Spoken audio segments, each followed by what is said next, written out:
Hello students, today we are going to discuss a new topic, fluorescent microscopy. So, before going to the fluorescent microscopy, we have to understand the basic two terms related with this fluorescent microscopy. Among these, one is called fluorescent. What is fluorescent? What is fluorescence property?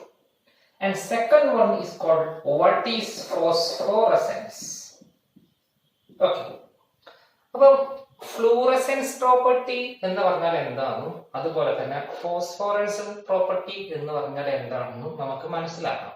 എന്നിട്ടേ നമുക്ക് topic discuss ചെയ്യാൻ പറ്റും. Okay.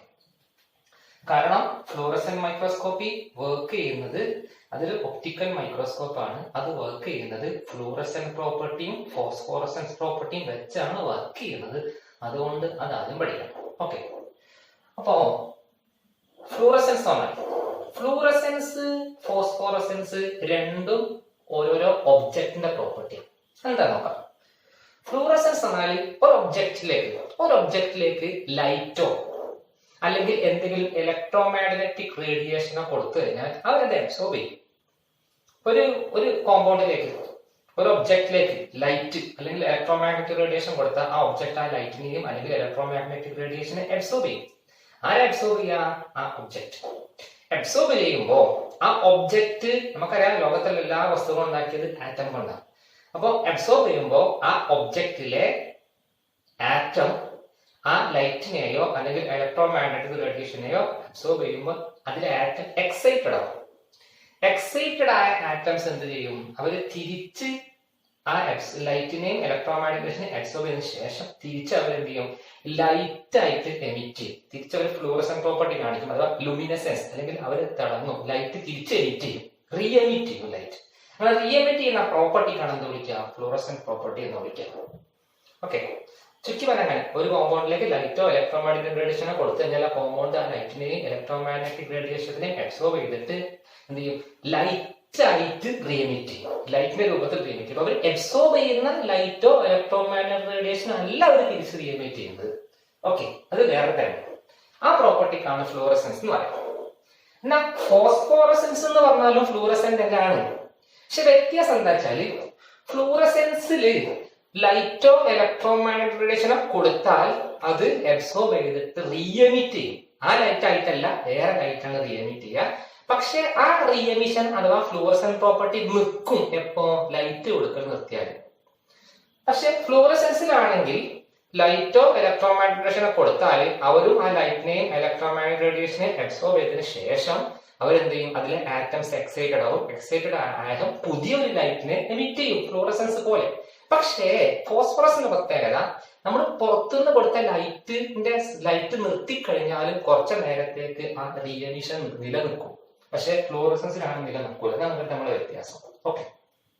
അപ്പൊ ഈ രണ്ട് property ഒബ്ജക്റ്റിന് അധിക വസ്തുക്കൾക്കും ലോകത്തിലെ എല്ലാ വസ്തുക്കൾക്കും പ്രോപ്പർട്ടി ഉണ്ടാവില്ല. ചില വസ്തുക്കൾക്ക് അങ്ങനത്തെ പ്രോപ്പർട്ടി ഉണ്ടാവും. ആ പ്രോപ്പർട്ടിക്കാണ് ഫ്ലൂറസെൻസ് ഫോസ്ഫോറസൻസ് എന്ന് പറയാം. അപ്പൊ ആ പ്രോപ്പർട്ടി ബേസ് ചെയ്തിട്ടുള്ള ഒരു മൈക്രോസ്കോപ്പ് ആണ് ഫ്ലൂറസെൻസ് മൈക്രോസ്കോപ്പ്. ഫ്ലൂറസെന്റ് മൈക്രോസ്കോപ്പ് എന്താ പറയാ? It is an optical microscope. നമുക്ക് വസ്തുക്കളെ കാണാൻ വേണ്ടി ഉപയോഗിക്കുന്ന microscope. It is an optical microscope which uses fluorescent and phosphorescence property of an object. ഒരു ഒബ്ജക്റ്റിന്റെ ഫ്ലൂറസെന്റ് പ്രോപ്പർട്ടിയും ഫോസ്ഫോറസെന്റ് പ്രോപ്പർട്ടിയും യൂസ് ചെയ്തിട്ടാണ് അത് നമ്മൾ ഇമേജ് കാണുക. It is an optical microscope which uses fluorescent and phosphorescence property of an object to view that object. ആ ഒബ്ജക്റ്റിനെ നമ്മൾ കാണാൻ വേണ്ടി ആ മൈക്രോസ്കോപ്പ് യൂസ് ചെയ്യുന്ന ഫ്ലൂറസെന്റ് പ്രോപ്പർട്ടിയും നമ്മൾ മൈക്രോസ്കോപ്പിൽ വെക്കുന്ന ഒബ്ജക്റ്റിന്റെ ഫ്ലൂറസെന്റ് പ്രോപ്പർട്ടിയും അതുപോലെ തന്നെ ഫോസ്ഫറസെന്റ് പ്രോപ്പർട്ടി യൂസ് ചെയ്തിട്ടാണ് ആ മൈക്രോസ്കോപ്പ് ആ വെച്ച ഒബ്ജക്റ്റിനെ നമുക്ക് ഇമേജ് ആക്കി കാണിച്ചു തരുന്നത്. ആ മൈക്രോസ്കോപ്പിനാണ് നമ്മൾ എന്താ പറയാ? ഫ്ലൂറസെന്റ് മൈക്രോസ്കോപ്പി എന്ന് പറയാം. ഓക്കെ. ഇനി പറയാം, സാധാരണഗതിയിൽ ചില സെല്ലുകൾക്കൊന്നും എന്തുണ്ടാവില്ല, അങ്ങനത്തെ ഫ്ലൂറസെന്റ് പ്രോപ്പർട്ടി ഉണ്ടാവില്ല. ഫോർ എക്സാമ്പിൾ, ഇവിടെ ഞാൻ ഒരു പ്ലാന്റ് ടിഷ്യൂസ് വെച്ച്, ആ പ്ലാന്റ് ടിഷ്യൂല് ഫ്ലൂറസെന്റ് പ്രോപ്പർട്ടി ഇല്ല. അപ്പൊ കാണാൻ പറ്റുമോ? ബുദ്ധിമുട്ടാണ്. അപ്പൊ ആ സമയത്ത് നമ്മൾ എന്ത് ചെയ്യും? അതിനെ കാണാൻ വേണ്ടി ആ വെച്ച ഒബ്ജക്റ്റിന് ഫ്ലൂറസെന്റ് പ്രോപ്പർട്ടി ഇല്ല. അപ്പൊ നമ്മൾ എന്ത് ചെയ്യും? ഫ്ലൂറസെന്റ് പ്രോപ്പർട്ടി ഉള്ള സ്റ്റെയിനുകൾ ഉണ്ടാവും. കളറിംഗ് ഏജന്റ് വെച്ചാണ് ഒബ്ജക്റ്റിനെ സ്റ്റെയിൻ ചെയ്യും. എന്നിട്ട് അതിലേക്ക് ലൈറ്റ് പാസ് ചെയ്യിപ്പിക്കുമ്പോൾ ആ ഒബ്ജക്റ്റിനെ സ്റ്റെയിൻ ചെയ്തിട്ടുണ്ടല്ലോ, ആ സ്റ്റെയിൻ ഉള്ളത് കൊണ്ട് സ്റ്റെയിന് ആ ലൈറ്റിനെ അബ്സോർബ് ചെയ്യും. ഇലക്ട്രോമാഗ്നറ്റൈസേഷനോ ലൈറ്റ് എന്തായാലും അബ്സോർബ് ചെയ്തതിനു ശേഷം അപ്പൊ അബ്സോർബ് ചെയ്യുമ്പോൾ ആ ഒബ്ജക്റ്റിലെ ആറ്റം എക്സൈറ്റഡ് ആയിട്ട് അവർ എന്ത് ചെയ്യും, ലൈറ്റ് തിരിച്ച് എമിറ്റ് ചെയ്യും. ആ എമിറ്റ് ചെയ്യുന്ന ലൈറ്റ് നമ്മൾ എങ്ങനെ എമിറ്റ് ചെയ്യുന്നതിനാണ് നമ്മൾ എന്ത് വിളിക്കുന്നത്, ഫ്ലൂറസെൻസ്, ഫോസ്ഫറസൻ ഒക്കെ വിളിക്കുന്നത് ഉണ്ടോ. ഇനി പറയാം, അങ്ങനെ ഫ്ലൂറസെന്റ് അല്ലാത്ത ഒബ്ജക്റ്റുകളെ ഫ്ലൂറസെന്റ് ആയ സ്റ്റെയിൻ അല്ലെങ്കിൽ ഡൈ വെച്ച് നമ്മൾ സ്റ്റെയിൻ ചെയ്യും. അങ്ങനത്തെ ഡൈസ് പല ടൈപ്പ് ഉണ്ട്. നമ്മുടെ 2 ഡൈസ് കൊടുത്തിന്. ഒന്നിന്റെ പേരാണ് DAPI. അതെന്താ വെച്ചാൽ മനസ്സിലാക്കാം, ന്യൂക്ലിക് ആസിഡ് ആയ DNA-യും RNA-യും ഒക്കെ സ്റ്റെയിൻ ചെയ്യാൻ യൂസ് ചെയ്യുന്ന ഡൈയാണ്. രണ്ടാമത്താണ് ഫാലോയിഡിൻ. അത് സാധാരണ നമ്മൾ യൂസ് ചെയ്യുക ആക്റ്റിൻ മയോസിൻ പഠിച്ചിരുന്നു, പ്രോട്ടീൻ ഫൈബറുകൾ. ആക്റ്റിൻ ഫൈബർ ഉണ്ടാകും മമാലിയൻ സെൽസിലെ ആക്റ്റിൻ ഫൈബേഴ്സിനൊക്കെ ഫ്ലൂറസെന്റ് പ്രോപ്പർട്ടി കൊടുക്കാൻ വേണ്ടി സ്റ്റെയിൻ ചെയ്യാൻ യൂസ് ചെയ്യുന്ന ഒരു ഡൈ ആണ്. ഓക്കെ, അപ്പൊ അങ്ങനെ ധാരാളം ഡൈസ് ഉണ്ട്. ഇനി നമുക്ക് ഫ്ലൂറസെന്റ് മൈക്രോസ്കോപ്പിയിലേക്ക് പോകാം. അതിന്റെ മെക്കാനിസം മനസ്സിലായി. It uses fluorescent and phosphorescent property of an object to view that object. നോക്കാം, ഈ ഫ്ലൂറസെന്റ് മൈക്രോസ്കോപ്പ് എടുത്താൽ അതിൽ പ്രധാനമായും നോക്കണേ അതിന്റെ പാർട്സ് പറയാണ്. അതിന്റെ ആദ്യത്തെ പാർട്ടാണ് ഒന്ന് ലൈറ്റ് സോഴ്സ്. ലൈറ്റ് വേണം. പക്ഷെ ഇവിടെ കൊടുക്കുന്ന ലൈറ്റ് എന്ന് പറഞ്ഞാല് നല്ല ഹൈ വേവ് ലെങ്ത് ഉള്ള ലൈറ്റ്, നോക്കണേ നല്ല ഹൈ ഇന്റൻസിറ്റി ഉള്ള ലൈറ്റ് ആയിരിക്കണം. ഓക്കെ, ആ ലൈറ്റിന്റെ സോഴ്സ് ഒന്നുകിൽ മെർക്കുറി വേപ്പർ ലാമ്പ് ആകാം, or xenon arc lamp, or LED ലാമ്പുകളാണ്. ഓക്കെ, ആ ലൈറ്റ് ആണ് അവിടെ ആദ്യം കൊടുക്കുക. അതാണ് ഒരു പാർട്ട് ലൈറ്റ് സോഴ്സ്. ആ കൊടുത്ത ലൈറ്റ് നേരെ വന്ന് എത്തുന്നത് ഒരു എക്സൈറ്റേഷൻ ഫിൽട്ടർ എന്ന് പറയുന്ന രണ്ടാമത്തെ പാർട്ടാണ്. ഇതാണ് രണ്ടാമത്തെ പാർട്ട്. ഒന്നാമത്തെ part excitation filter. The main function of this excitation filter is to filter, from the word itself you can easily understand that excitation filter is used to filter the light or to select the light which is most suitable for the fluorophore or fluorescent dye present on the object. ഇവിടെയുള്ള ഒബ്ജക്റ്റിന്റെ മേലെ നമ്മൾ fluorescent dye വെച്ച് stain ചെയ്തിട്ടുണ്ടാവും. അപ്പൊ ആ fluorescent Dijk ഏറ്റവും suitable ആയിട്ടുള്ള ലൈറ്റിനെ മാത്രം ഫിൽട്ടർ ചെയ്ത് കടത്തി വിടാനാണ് എക്സൈറ്റേഷൻ ഫിൽട്ടർ ഉള്ളത്. So the purpose of excitation filter is to filter or select and transmit only those light waves which are suitable for the object to excite. ഇനി മൂന്നാമത്തെ അതാണ് എക്സൈറ്റേഷൻ ഫിൽട്ടറിന്റെ ഫംഗ്ഷൻ. ഓക്കെ, ഇനി മൂന്നാമത്തത് നോക്കിയേ, ഇവിടെ dichroic mirror. Third part is called dichroic mirror.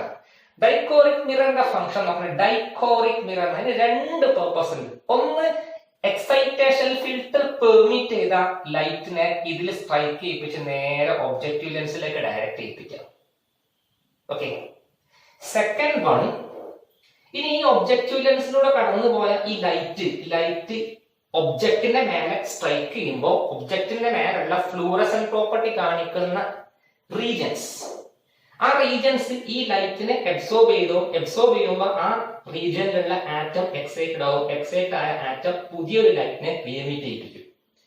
Okay അല്ലേ, ആ പ്രോപ്പർട്ടിക്കാണ് fluorescent. ആ റിയെമിറ്റ് ചെയ്ത ലൈറ്റ് നേരെ ഒബ്ജക്റ്റീവ് ലെൻസിലൂടെ പാസ് ചെയ്ത് പോകും. ഇവിടെ നോക്കണേ, ഈ ഒബ്ജക്റ്റീവ് ലെൻസിൽ കൂടെ ഈ ലൈറ്റ് ഇങ്ങോട്ട് വരുന്നത് തിരിച്ചു പോകണം.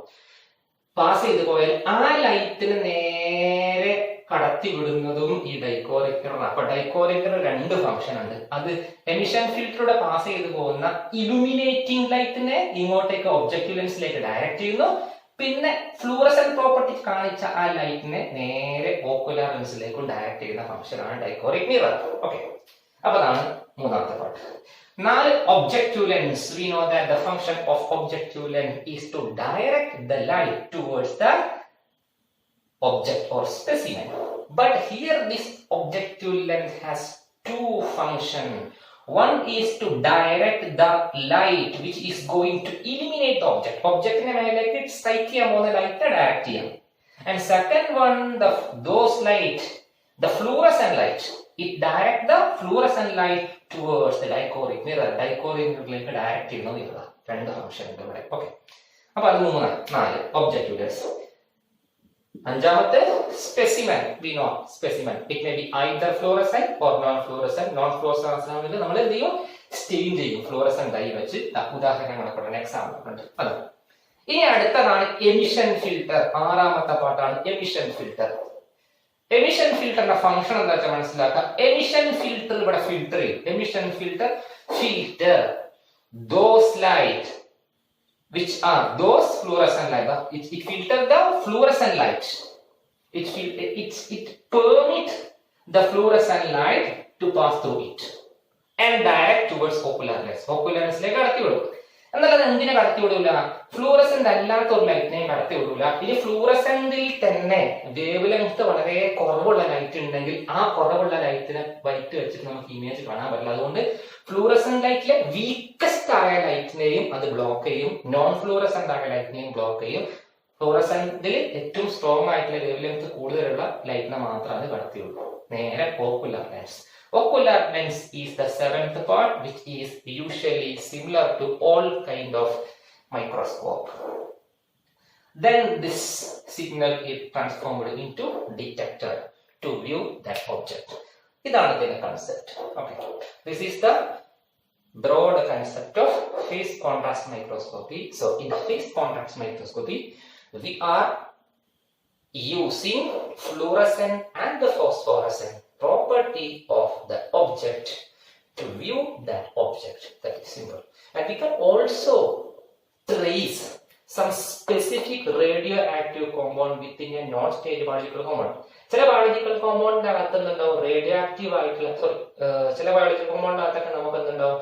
ഇങ്ങനെ ഫോട്ടോ എന്താ പറയുക, ഫ്ലൂറസെന്റ് പ്രോപ്പർട്ടി ഫോസ്ഫറസെന്റ് കാണിക്കുന്ന ഒബ്ജക്റ്റ് ഉണ്ടാവും. അതിനെ നമുക്ക് ട്രേസ് ചെയ്യാം.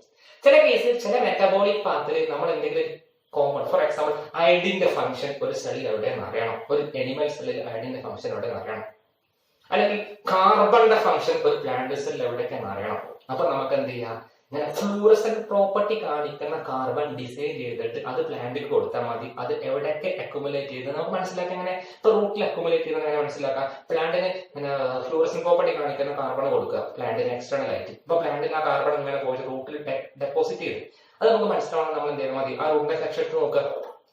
ഇങ്ങനെ ഫ്ലൂറസെന്റ് മൈക്രോസ്കോപ്പ് വെച്ചിട്ട് റൂട്ടിന്റെ എപ്പിഡെമിസിലാണോ, എൻഡോഡെർമിസിലാണോ, പെരിസൈക്കിളിലാണോ, സൈലത്തിലാണോ, ഫ്ലോയത്തിലാണോ എന്ന് കിടക്കുന്നത് നമുക്ക് ഡിറ്റക്ട് ചെയ്യാൻ പറ്റും. അപ്പൊ അങ്ങനെ ട്രേസേഴ്സിന് വേണ്ടി ട്രേസിങ് ചില റേഡിയോ ആക്റ്റീവ് കോമ്പൗണ്ടുകളെ, ചില കെമിക്കൽ കോമ്പൗണ്ടുകളെ ട്രേസ് ചെയ്യണം. നമുക്ക് എന്ത് യൂസ് ചെയ്യാം? അങ്ങനത്തെ ഫ്ലൂറസെന്റ് മൈക്രോസ്കോപ്പ് യൂസ് ചെയ്യാം. ഓക്കെ,